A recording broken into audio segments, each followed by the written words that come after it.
Point number 9 heading trade receivable.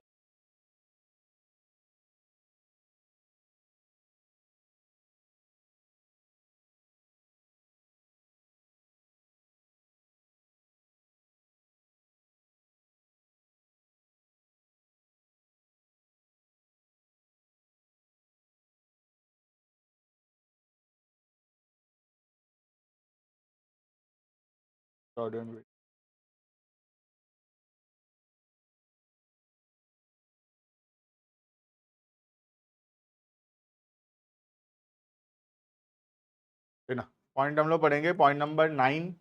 The topic is trade receivable. ठीक है, देखना what is trade receivable. Trade receivable जो है दो चीज़ों से बना है, पहले उन दो चीज़ों को हम समझते हैं। ठीक है, जैसे कि फॉर एग्जांपल ये हमारा दुकान है, दिस इज आवर शॉप। ठीक है, सोच लो ये मेरा दुकान है। ठीक है, मेरा दुकान है, एक नया बिजनेस किया हूं मैं। ठीक है, कौन सा बिजनेस करेंगे बताओ? मिठाई दुकान खोलें? ठीक है, तो मैं एक मिठाई का दुकान खोल दिया हूँ। ठीक है, ठीक पिपलानी के बगल में, सोच लो बरगढ़ में पिपलानी फेमस है। मैं बोला पिपलानी बहुत कमा रहा है, हम भी पैसा कमाएंगे, है ना। पिपलानी के बगल में जो भारत बूट हाउस है, अभी तुम्हारा किसी का नहीं है तो नहीं। ठीक है, तो भारत बूट हाउस को हटा दिया, खाली कर दिया भारत बूट हाउस को, और उसके जगह मैं दुकान लगाया हूँ पिपलानी स्वीट्स। ठीक है, पहले ही दिन विनीत आ गया मेरी दुकान में। ठीक है, अब विनीत क्या किया, विनीत बोला सर नया नया दुकान खोले हो? तो बोला हाँ। ये बोला सर 1 किलो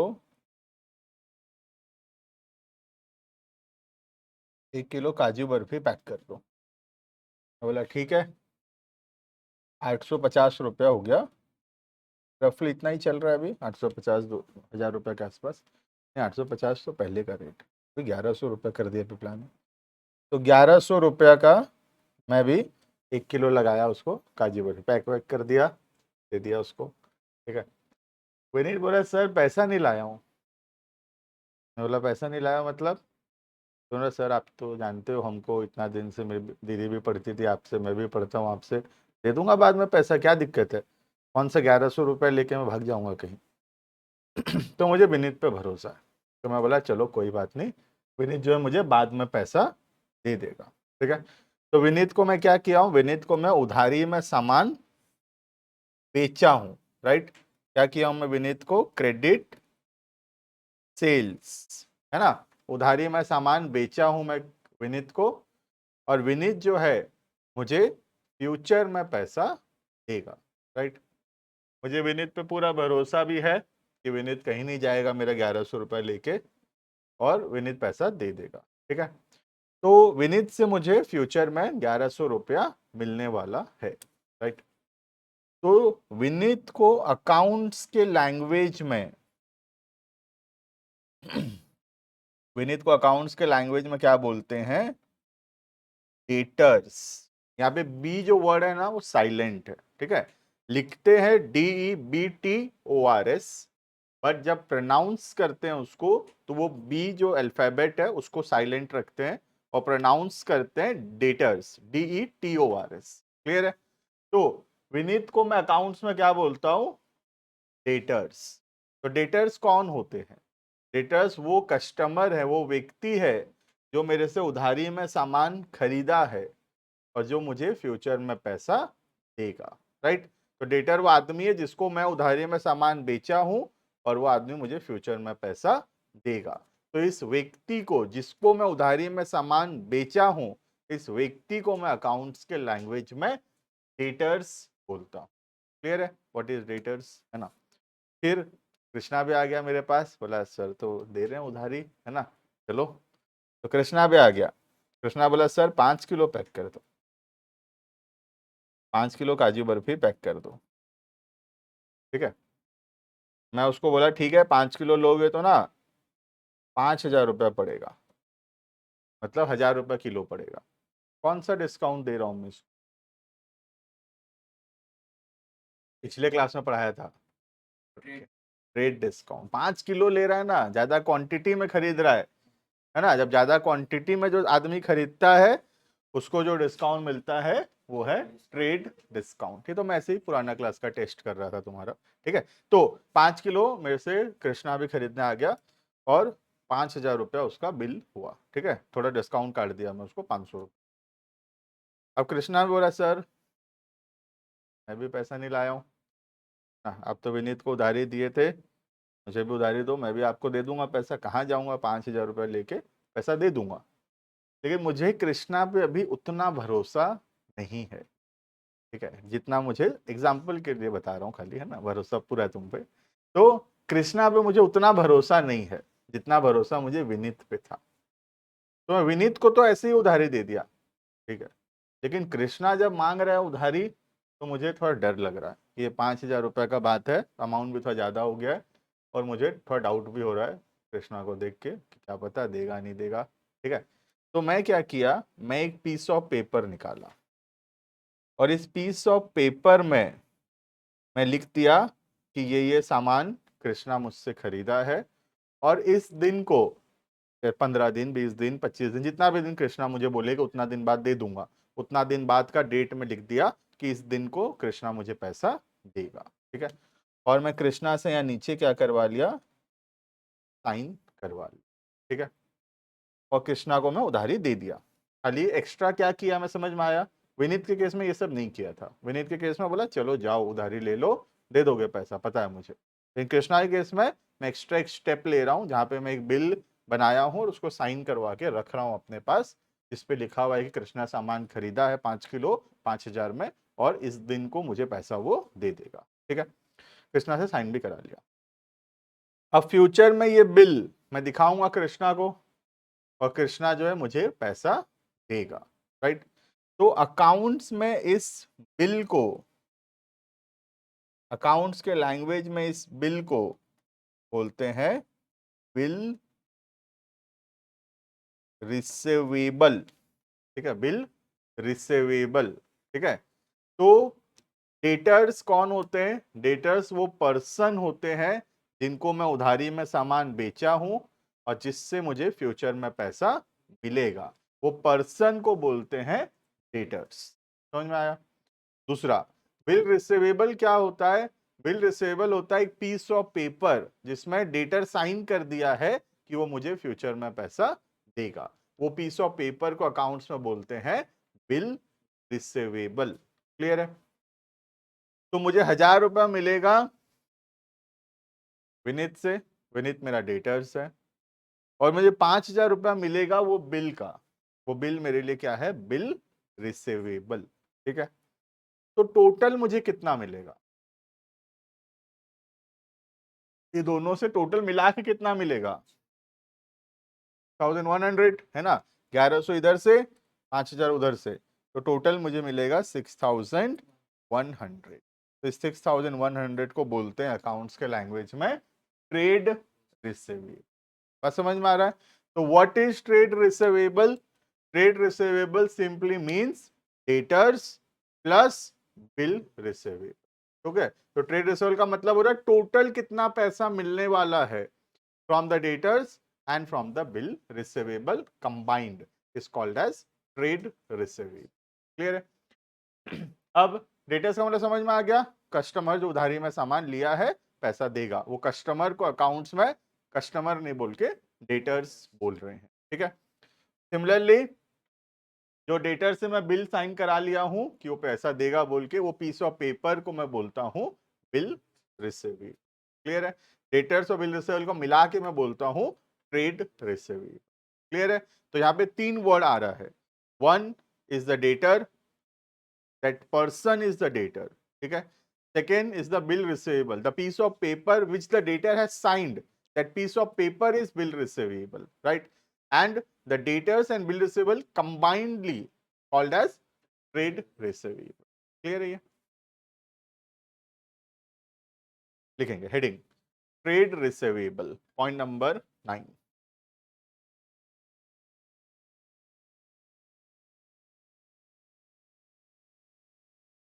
ट्रेड रिसीवेबल क्या होता है, टोटल पैसा मुझे मिलने वाला है जो मैं उधारी में गुड्स बेचा हूं या जो सर्विस दिया हूं उसके वजह से जो पैसा मुझे मिलने वाला है, that is called as trade receivable.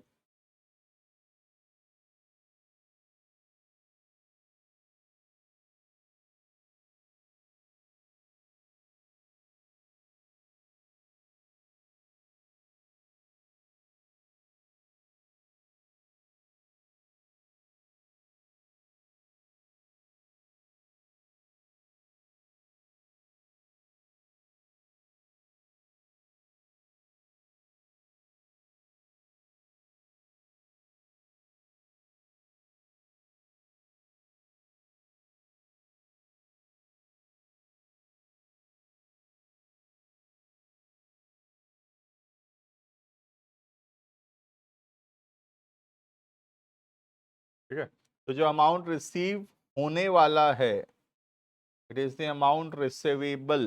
जो अमाउंट रिसीव होने वाला है, क्यों होने वाला है? क्योंकि हम गुड्स को सेल किए थे या सर्विस दिए थे या दोनों किए थे, गुड्स भी बेचे थे सर्विस भी दिए थे, और उसका पैसा जो मिलने वाला है टोटल को बोलते हैं trade receivable, right. Trade receivable is a sum total of two things, one debtors and दूसरा bill receivable, combinedly called as trade receivable. Clear है?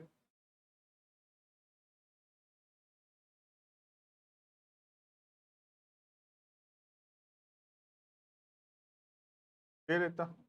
ठीक है, तो अब ट्रेड रिसीवेबल में दो वर्ड आया, एक आया डेटर्स और दूसरा आ गया बिल रिसीवेबल। ठीक है, अभी हम दोनों का मीनिंग लिखने वाले हैं। ठीक है, डेटर्स में एक बार रिपीट खाली कर दे रहा हूं। डेटर्स कौन है? डेटर्स वो पर्सन है जो हमसे उधारी में सामान खरीदा है, जो हमको फ्यूचर में पैसा देगा। जैसे विनीत मेरे एग्जांपल में, तो विनीत मेरे बुक्स ऑफ अकाउंट्स के लिए मेरे हिसाब किताब में जो रखा हूं उसमें विनीत को मैं डेटर बोलता हूं। ठीक है, और बिल रिसीवेबल क्या है? बिल रिसीवेबल वो पीस ऑफ पेपर है जिसमें कृष्णा साइन किया था कि वो फ्यूचर में पैसा दे देगा। वो बिल, वो जो पीस ऑफ पेपर है, इसको अकाउंट्स के लैंग्वेज में बोलते हैं बिल रिसीवेबल। क्लियर है ये? देखना, तो दोनों का मीनिंग हम लिखेंगे इसी के अंदर। 9 का ए 9 का बी कर देना, ये 9 हो गया, 9 का ए हो गया डेटर, 9 का बी हो गया बिल रिसीवेबल।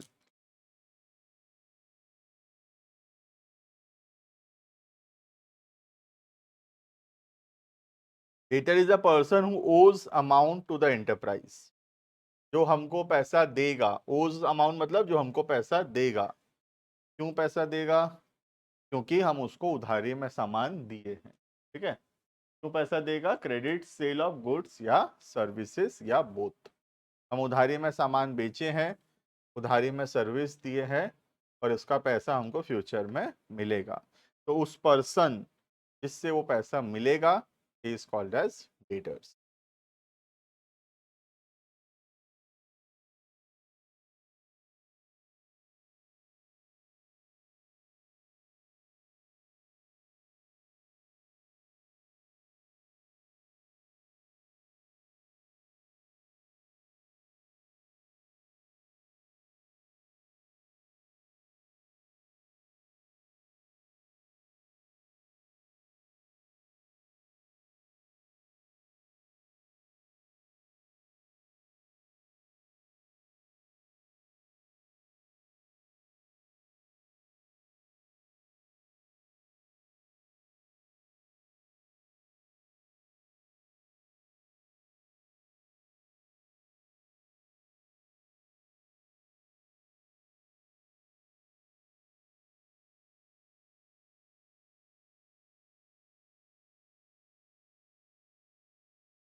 दोनों वर्ड का मीनिंग आई थिंक क्लियर होगा, है ना।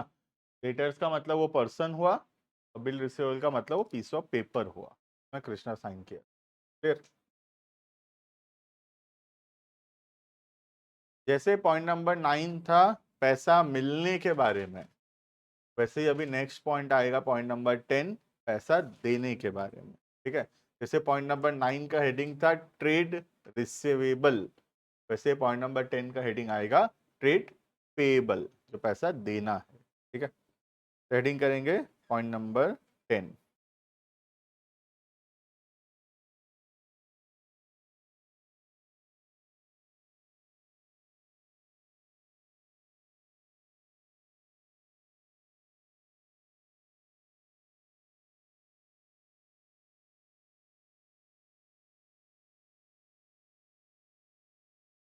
ठीक है,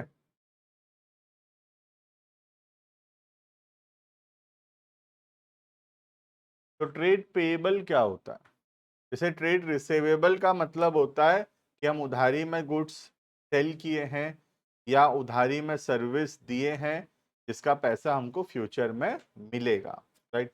वैसे ही ट्रेड पेएबल का मतलब होता है कि हम उधारी में सामान खरीदे हैं, उधारी में कोई सर्विस लिए हैं जिसका पैसा फ्यूचर में देना पड़ेगा, को बोलते हैं ट्रेड पेएबल, ठीक है।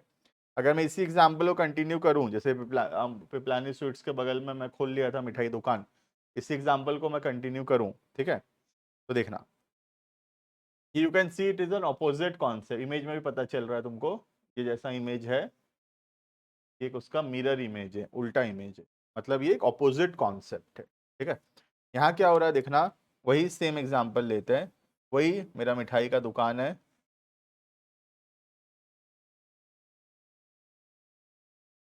ठीक है। अब मिठाई के दुकान में मुझे मिठाई बनाने के लिए, मिठाई बेचने के लिए कुछ इंग्रेडिएंट्स भी परचेज करना पड़ेगा, ठीक है।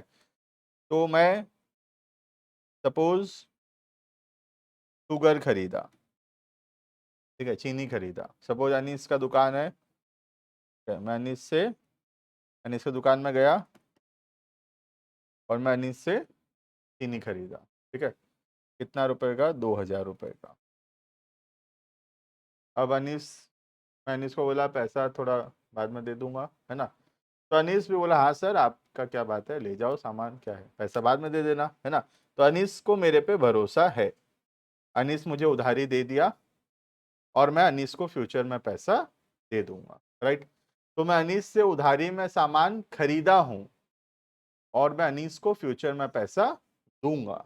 तो अनीस को अकाउंट्स के लैंग्वेज में हम बोलेंगे क्रेडिटर्स। अनीस को क्या बोलूंगा अकाउंट्स में? क्रेडिटर्स, ठीक है। विनीत को क्या बोलता था? डेटर्स। समझ पा रहे हो डिफरेंस दोनों के बीच में? डेटर कौन है? जिनको हम उधारी में सामान बेचे हैं, फ्यूचर में पैसा आएगा, मिलेगा, वो आदमी डेटर है, ठीक है। और क्रेडिटर कौन है? क्रेडिटर है वो आदमी जिससे हम खुद सामान उधारी में खरीदे हैं और हम उसको पैसा देंगे, वो पर्सन को बोलते हैं क्रेडिटर्स। क्लियर है? तो मैं 2,000 रुपए का चीनी खरीदा हूं, परचेज किया हूं उधारी में, और मैं फ्यूचर में पैसा दूंगा अनीस को। तो अनीस जो है मेरे बिजनेस में, मैं लिखूंगा कि अनीस क्या है मेरे लिए? अनीस मेरे लिए क्रेडिटर्स है, क्योंकि अनीस से मैं उधारी में सामान खरीदा हूं और अनीस को मैं फ्यूचर में पैसा दूंगा। क्लियर है? नेक्स्ट, और मुझे सामान खरीदना था, ठीक है। तो मैं चला गया इक्षित के दुकान में, ठीक है, इक्षित बैठा था वहां पे। अब इक्षित से मैं सोच लो क्या खरीदना, मैदा खरीद ले, सोच लो मैदा खरीद लिया, ठीक है। 4,000 5,000 रुपए का मैदा खरीद लिया।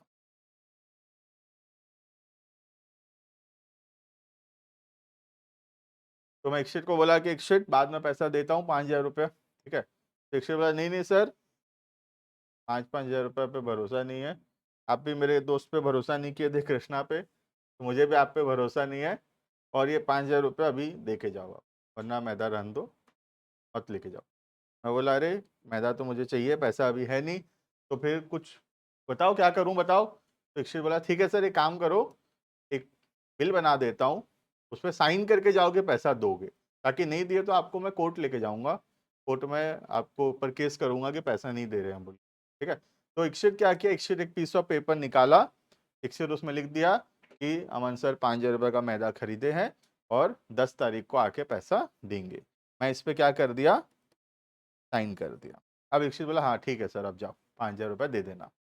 तो ये जो सामान मैं खरीदा हूँ 5,000 रुपये का, और मैं बिल में साइन करके आया हूं कि फ्यूचर में पैसा दूंगा, इस बिल को अकाउंट्स के लैंग्वेज में बोलते हैं bills payable. Now it is an opposite of bill receivable, right. Bill receivable में क्या हुआ था, हम सामान बेचे थे और साइन करवाए थे कि बोल पैसा देगा बोल के, राइट। बिल्स पेबल में क्या हो रहा है, हम खुद सामान उधारी में खरीदे हैं और हमसे लोग साइन करवा रहे हैं कि बोल पैसा देगा बोल के। This is bills payable. Clear है। तो 2,000 रुपया मैं अनिश को दूंगा, क्यों, क्योंकि अनिश से मैं शुगर खरीदा था उधारी में। अनिश मेरे बिजनेस के लिए क्या है, क्रेडिटर्स है, राइट। इक्षित से मैं 5,000 रुपया का मैदा खरीदा हूं और इक्षित मुझसे साइन भी करवा लिया पेपर में कि पैसा देना बोल के। ये जो पीस ऑफ पेपर है इसको मैं अकाउंट्स के लैंग्वेज में बोलूंगा बिल्स पेएबल, राइट। टोटल कितना देना है मुझे, 7,000। इसको क्या बोलेंगे तुम खुद बताओ, इसको बोलेंगे ट्रेड पेएबल। बात समझ में आ रहा है। तो क्या ये दोनों कॉन्सेप्ट में कुछ डिफरेंस है, कुछ भी डिफरेंस नहीं। ये बस एक मिरर है, एक इमेज है, उल्टा है बस, और कुछ भी नहीं है, ठीक है। ये रहा सेल का कॉन्सेप्ट, उधारी में बेचने का कॉन्सेप्ट ट्रेड रिसीवेबल, उधारी में खरीदने का कॉन्सेप्ट ट्रेड पेएबल। क्लियर है। रिसीवेबल में दो वर्ड है, debtors and bill receivable. Payable में दो वर्ड है, creditors and bills payable. Clear है। इसमें कंफ्यूजन कहां पे होगा हमेशा, देखो ट्रेड रिसीवेबल ट्रेड पेएबल, नाम से पता चल रहा है रिसीवेबल तो मिलने वाला है, पेएबल देने वाले, ठीक है। वैसे बिल रिसीवेबल बिल्स पेएबल आसान है, बिल रिसीवेबल मिलने वाला है, बिल्स पेएबल देने वाले हैं, ठीक है। कंफ्यूजन होगा सिर्फ डेटर्स और क्रेडिटर्स नाम के वर्ड पे, ठीक है। तो थोड़ा ध्यान रखना, डेटर्स किसको बोलते हैं और क्रेडिटर्स किसको बोलते हैं, इसको उल्टा पुल्टा मत कर देना, ठीक है। डेटर्स किसको बोलते हैं, जिनको हम उधारी में सामान बेचे हैं, जिनसे फ्यूचर में पैसा मिलेगा, दे आर द डेटर्स, ठीक है। क्रेडिटर्स कौन होते हैं, जिनसे मतलब जिनसे हम उधारी में सामान खरीदे हैं और जिनको हम फ्यूचर में पैसा देंगे, उनको हम बोलते हैं क्रेडिटर। क्लियर है। तो डेटर से पैसा मिलता है और क्रेडिटर्स को पैसा देना पड़ता है। क्लियर है। तो बिल्कुल सेम कॉन्सेप्ट है, सेम नोट्स है, खाली वहां सेल के बारे में था, यहाँ परचेज के बारे में, वहां पैसा देने के बारे में था, यहाँ पैसा मिलने के बारे में।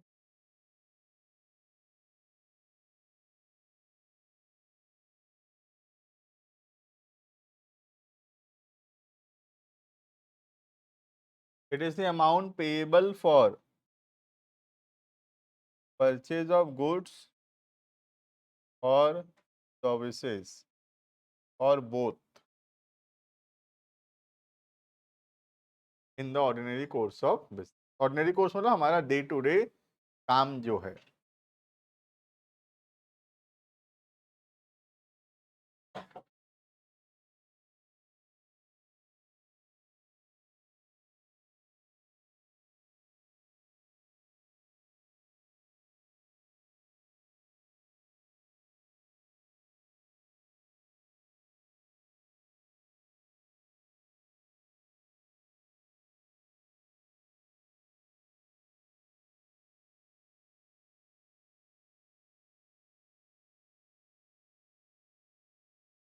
Trade payable is the sum total of creditors and bills payable, ठीक है। फॉर्मूला लिख लेना, trade payables equals to creditor plus bill payable, दोनों को मिला के क्या बोलेंगे, trade payable.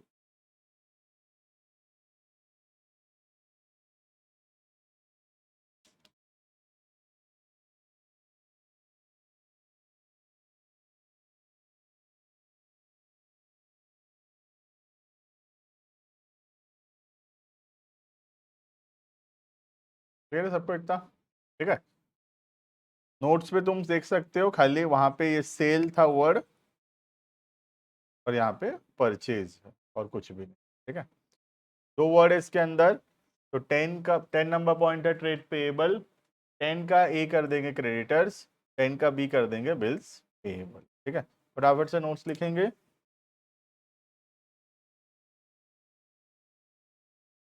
Creditor is a person to whom an enterprise owes amount, हम जिसको पैसा देंगे अगेंस्ट क्रेडिट परचेज। क्यों पैसा देंगे? क्योंकि हम उधारी में सामान खरीदे थे या उधारी में कोई सर्विस लिए थे।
समझ में आ गया होगा, है ना। क्रेडिटर्स वो पर्सन है जिससे हम उधारी में सामान खरीदे, फ्यूचर में पैसा दे देंगे। बिल्स पेएबल क्या है? बिल्स पेएबल वो पीस ऑफ पेपर है जिसमें हम साइन किए हैं, जिसमें लिखा हुआ है कि हम फ्यूचर में पैसा दे देंगे। दोनों को मिला के बोल देंगे ट्रेड पेएबल। फिर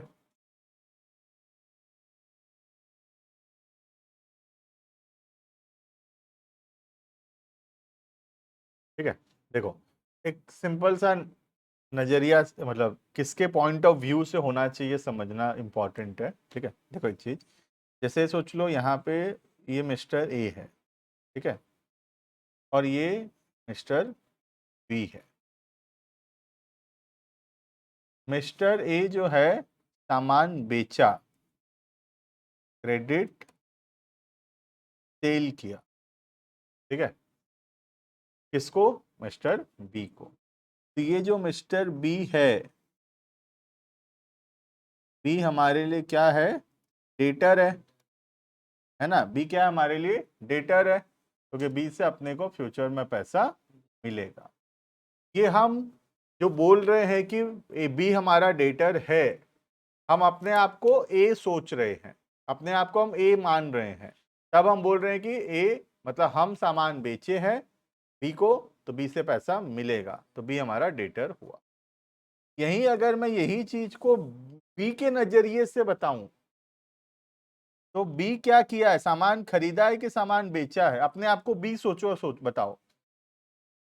खरीदा है ना, अपने आप को बी सोचो, ए मत सोचो, अपने आप को मिस्टर बी सोचो। अब बताओ, तो बी क्या करा? बी सामान खरीदा है, तो बी के नजरिए से बोलूं तो बी क्या लिखेगा? क्रेडिट परचेज किया है। तो बी जो है ए को पैसा देगा, तो ए को ये क्या लिखेगा? ए को ये क्रेडिटर लिखेगा। समझ में आ रहा है? इसका पॉइंट ऑफ व्यू से लिख रहे हो, बहुत इंपॉर्टेंट। जैसे क्लासरूम के अंदर पढ़ा रहे हैं कि पढ़ रहे हैं,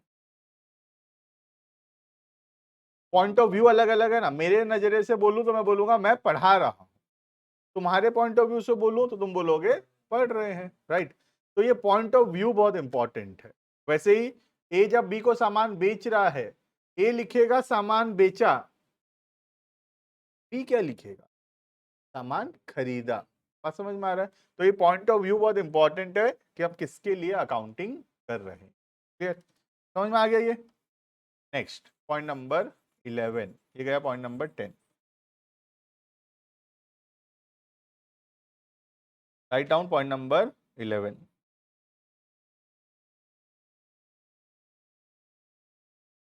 लेकिन 11 क्या है ठीक से समझना। ये हमारा दुकान है, मिठाई का दुकान, ठीक है। यहाँ इन लोग उधारी खरीद के गए थे। कौन कौन उधारी खरीदा था मेरे से? तो विनीत खरीदा था, है ना। तो विनीत मेरे लिए क्या था? डेटर्स। कितना? 1100 रुपये का 1 किलो खरीद के गया था। अब मैं विनीत को कॉल लगा रहा हूँ, पता नहीं एक रिंग हो रहा है, कट जा रहा है, ठीक है, मुझे बाद में पता चला ये ब्लॉक कर दिया मुझे, ठीक है, फिर व्हाट्सएप पे मैसेज कर रहा हूँ तो सिंगल टिक आ रहा है खाली। ऐसे करके विनीत जो है वो थोड़ा पैसा नहीं देगा जैसे मुझे लग रहा है। मैं भरोसा किया था विनीत पे, पैसा देगा बोल के, उधारी भी दिया था उसको नया दुकान से, लेकिन अब विनीत मुझे पैसा नहीं दे रहा। एक दिन मिल गया विनीत मुझे रास्ता में, कर लिया मैं उसको, बोला क्या हुआ, 1100 रुपया 1 किलो काजू बर्फी। सर वो क्वालिटी थोड़ा अच्छा नहीं था। बोला पैसा तो दे दो। कहा नहीं सर, मम्मी पैसा देने से मना की, इतनी खराब क्वालिटी का।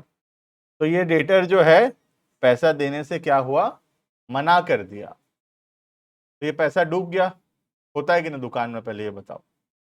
होता है, बहुत आदमी डुबा देते हैं पैसा, ले जाते हैं, देते नहीं है पैसा, है ना, कॉमन है ये तो दुकानों में। तो ये जो डेटर्स है, मैं इसको भरोसा में सामान बेचा था 1100 रुपये का, ये मुझे पैसा ही नहीं दे रहा। तो ये जो मेरा पैसा डूब गया, इसको, ये पैसा डूबने को अकाउंट्स में बोलते हैं बैड, मतलब खराब, डेट्स मतलब उधार, खराब उधार दे दिए, ऐसा उधार दे दिए जो नहीं देना चाहिए था, डूब गया पैसा। तो ये पैसा डूबने को अकाउंट्स में बोलते हैं बैड डेट्स। तो जब मेरा 1100 रुपए डूब गया, तो नॉर्मल आदमी बोलता है पैसा डूब गया, हम अकाउंट्स में बोलते हैं बैड डेट्स हो। बात समझ में आ रहा है, what is bad debts? Bad debts मतलब वो पैसा जो अपने को डेटर से नहीं मिलेगा, क्योंकि पैसा डूब गया है, डेटर पैसा नहीं दे रहा है, राइट।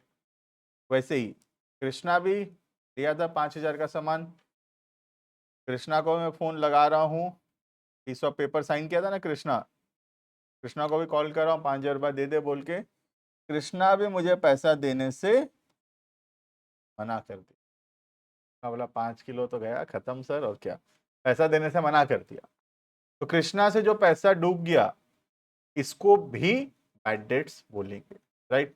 तो बैड डेट्स का मतलब जो पैसा डूब गया फ्रॉम द डेटर्स और फ्रॉम द बिल रिसीवेबल, दोनों में से जितना पैसा डूब गया, जो पैसा डूब गया total from the debtors and from the bill receivable, total जो पैसा डूब गया, that is called as bad dates.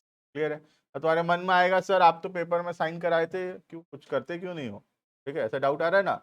तो वो अलग बात है कि हम केस करेंगे, ऐसे तो मैं विनीत के ऊपर भी केस कर सकता हूँ, जरूरी थोड़ी है कि विनीत के ऊपर केस नहीं कर सकता, मैं इनको ऊपर केस करूंगा, पैसा रिकवर करूंगा, वो अलग बात है। लेकिन तुम रियल लाइफ में अगर सोचोगे, कौन कितना ही ऐसा कर लेगा। तुम खुद दुकान में अगर बैठते होगे थोड़ा बहुत, तुमको पता है 1,000 2,000 कोई खा गया, उसके लिए उसको कोर्ट लेके जाएंगे, कोर्ट में उससे ज़्यादा खर्चा हो जाएगा हमारा, और टाइम अलग लग जाएगा, है ना। तो हम बोलते हैं चल ठीक है, खा लिया, है ना। तो हम छोड़ देते हैं नॉर्मली। बड़ा अमाउंट होगा केस करेंगे, debt is a different matter, ठीक है, बट छोटा मोटा अमाउंट जनरली हम उसको लीव कर ही देते हैं, राइट। तो बैड डेट्स का मतलब होता है जो पैसा डूब गया from the debtors and from the bill receivable. तो क्या मैं ऐसे बोल सकता हूं, जो पैसा डूब गया फ्रॉम द ट्रेड रिसीवेबल, बोल सकते हैं, क्योंकि ट्रेड रिसीवेबल का मतलब तो दोनों होता है, debtors and bill receivable. Clear? तो बैड डेट सिंपली मींस पैसा डूब जाना। नॉर्मल हिंदी लैंग्वेज में बोलूं, लेमन लैंग्वेज में बिना अकाउंट्स पढ़े किसी को समझाना है बैड डेट्स क्या होता है, बैड डेट्स का मतलब होता है उधारी में सामान बेचे थे, पैसा डूब गया, this called as bad debt. Clear है ये? हमारे लिए प्रॉफिट है कि लॉस है ये? लॉस है, नुकसान है हमारे बिजनेस के लिए, है ना। बैड डेट्स होना हमारे बिजनेस के लिए नुकसान है। क्लियर? लिखो, छोटा सा डेफिनेशन है bad debts. Bad debt is the amount which becomes irrecoverable। Irrecoverable मतलब रिकवर का उल्टा, रिकवर मतलब जो होगा पैसा मिलेगा, इरिकवरेबल जो पैसा नहीं मिलेगा, डूब गया, फ्रॉम द ट्रेड रिसीवेबल। किससे? ट्रेड रिसीवेबल से। ट्रेड रिसीवेबल का मतलब दो चीज है, डेटर्स प्लस बिल रिसीवेबल। तो टोटल पैसा डूब गया दोनों का मिला के, that is called as bad dates.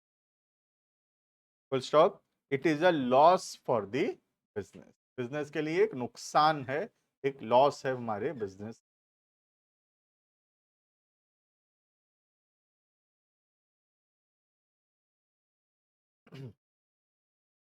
ठीक है। तो बैड डेट्स का रिस्क है, इसी वजह से तो आदमी उधारी में सामान नहीं देता है ना। बैड डेट्स का रिस्क है, बैड डेट्स का डर है, तभी तो उधारी में सामान नहीं दे रहे। अगर बैड डेट्स का डर नहीं होता तो किसी को भी उधारी दे देते, कोई भी आता बोलता कल दे दूंगा, और जा ले जा सामान, क्या है। लेकिन बैड डेट्स का डर है, डूब जाएगा पैसा, इसी वजह से तो हम केयरफुली देख के सोच समझ के उधारी में सामान देते हैं। क्लियर। फिर भी देख सोच समझ के देने के बाद भी फिर भी कुछ लोग होते हैं, से पैसा फिर भी डूब सकता है, पैसा नहीं भी आ सकता है। ठीक है। ये जो पैसा नहीं आ रहा है, ये जो नुकसान हो रहा है पैसा डूब जाने की वजह से, इसको बोलते हैं अकाउंट्स में बैड डेट्स। क्लियर है। नाम से ही पता चल जाता है बैड डेट्स, तो इसमें कुछ समझने का बात ही नहीं है, क्योंकि बैड मतलब खराब और डेट्स का मतलब होता है धार। डेट से ही वर्ड बना है डेटर, डेट वर्ड से ही तो बना है ना debtor, DEBT, debt ORS, debtors. ठीक है। तो डेट मतलब उधार, उधार जिसको दिए हैं वो आदमी डेटर। ठीक है। तो खराब उधार मतलब ऐसे पर्सन को उधार दे दिए जो खराब है, जो पैसा नहीं देगा, that person, that loss is called as bad debt. Clear है। तो this is all about point number 11। ठीक है। ये छोटे छोटे पॉइंट्स थे इनिशियली। अब हम कुछ बड़े बड़े पॉइंट्स जो है वो स्टार्ट करेंगे। जो पॉइंट नंबर 12 है हमारा, पूरा एक क्लास ऑलमोस्ट लग जाएगा पढ़ने में। That is point number 12, heading है लाइबिलिटीज। तो हेडिंग करके खाली छोड़ दो, हम इसको नेक्स्ट क्लास के अंदर जो है कंटिन्यू करेंगे। ठीक है। तो अभी नोट्स मत लिखो, just make an heading only, that is liabilities, LIABILITIES, liabilities. ठीक है। नेक्स्ट क्लास के अंदर हम पढ़ेंगे व्हाट इज लाइबिलिटीज, लाइबिलिटीज क्या होता है, हम नेक्स्ट क्लास में पढ़ेंगे। अब इंपॉर्टेंट वर्ड्स आ रहे हैं धीरे धीरे। एक लाइबिलिटीज है, इसके बाद एक एसेट है, ये सबसे इंपॉर्टेंट वर्ड्स हैं अकाउंट्स में। क्लियर। तो बस इतना में रुकेंगे हम लोग, नया पॉइंट जो है नेक्स्ट क्लास में पढ़ेंगे। ठीक है। तुम्हारा काम है पढ़ के आना जो जो पढ़ाया गया है। ठीक है। अप टू पॉइंट नंबर 11 पढ़ के आना। ऑनलाइन स्टूडेंट्स कैन लीव, बाकी नेक्स्ट क्लास में कंटिन्यू करेंगे।